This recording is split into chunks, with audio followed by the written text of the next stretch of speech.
you get a profit or a gain or an advantage to which you are not justly entitled. Riba. Tonight, we're going to be spending some time on this second kind of riba. So the Prophet said, Bilal, this is the essence of riba. What you should have done is to sell the 2 baskets. Don't look at me, don't look at him. Sell the 2 baskets of inferior quality dates and take that money and buy the 1 basket of superior quality dates.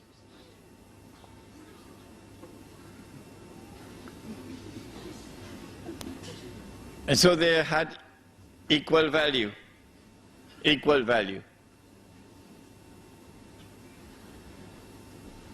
And so it was haram to exchange 2 baskets of dates for 1. It was riba.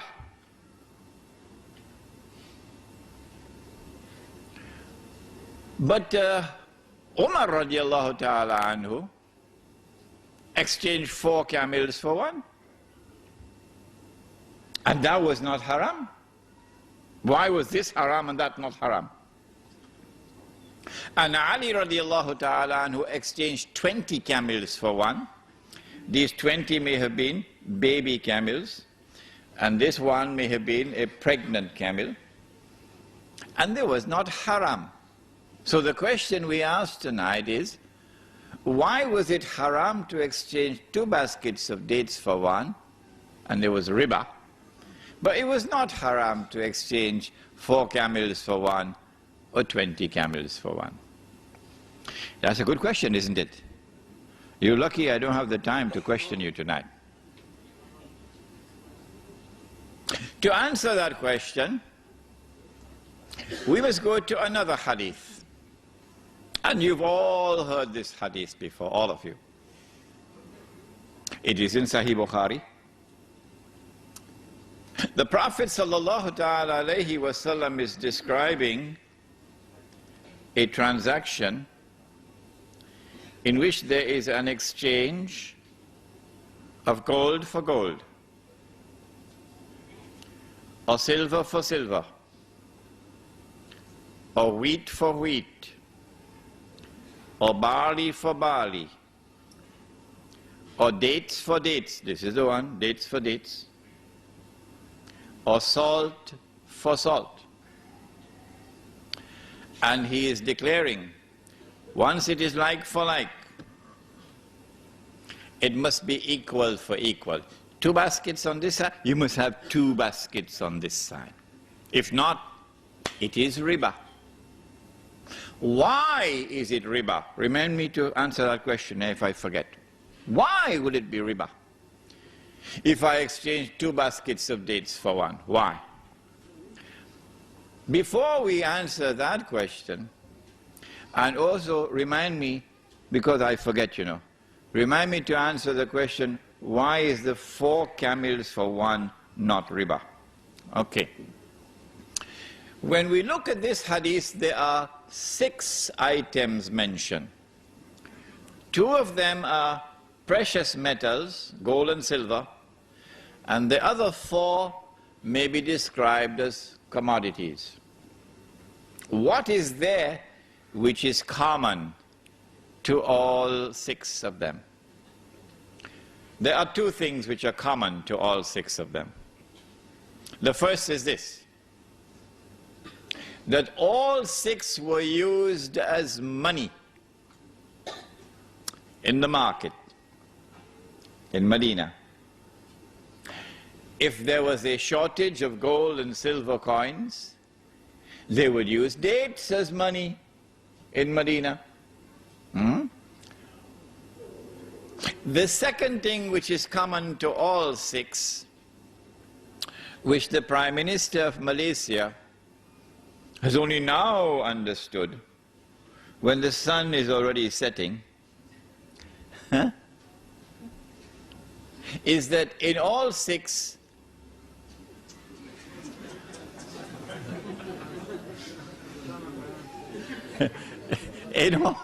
In all six, the value of the money is in the money. In other words, in all six, the money had intrinsic value. I heard with my own ears the Prime Minister of Malaysia say a few years ago, of course he's going to be embarrassed now to be reminded of it. He said, money has no intrinsic value.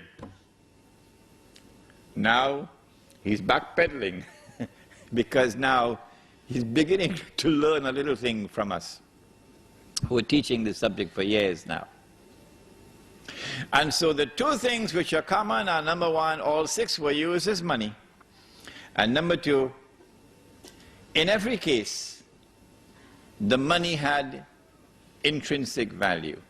Welcome, brothers and sisters, to Sunnah money. You never heard of it before.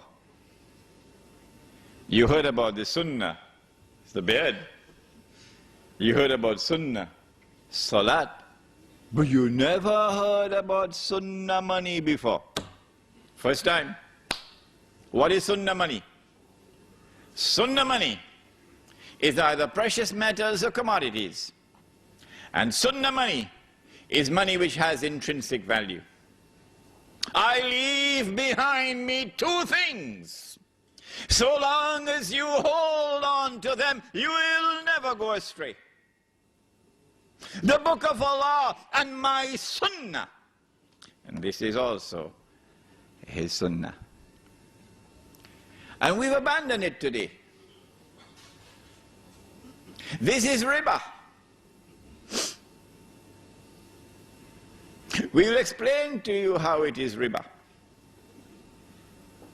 We've abandoned what we had as Sunnah money and replaced it with riba. We'll explain to you how. But wait a minute. This money, which is Sunnah money, is it also in the Quran? I mean, did we abandon the Quran as well? Oh, that would be terrible. So let's go to the Quran and see. When Yusuf alayhi salam was in the well, you shaking your head? Okay, he was in the well. The travelers came, fished him out of the well, and they took him to Egypt and they sold him.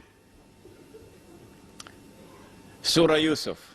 وَشَرَوْهُ بِثَمَنٍ بَخْسٍ دَرَاهِمَ مَعْدُودَةٍ.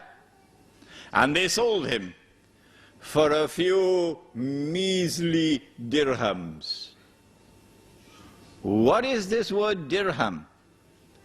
A dirham is a silver coin, precious metals. And then there is this ayah also in the Quran, in Surah Aleemiyah, where Allah subhanahu wa ta'ala addresses the double standards of the Jews. And remember, it is not Imran Hosein who is speaking, it is Allah subhanahu wa ta'ala. So if they want to arrest anyone, they will have to arrest Allah subhanahu wa ta'ala. Let him try to do that now. وَمِنْ أَهْلِ الْكِتَابِ مَنْ إِنْ تَأْمَنْهُ بِقِنْطَارٍ يُؤَدِّهِ إِلَيْكَ.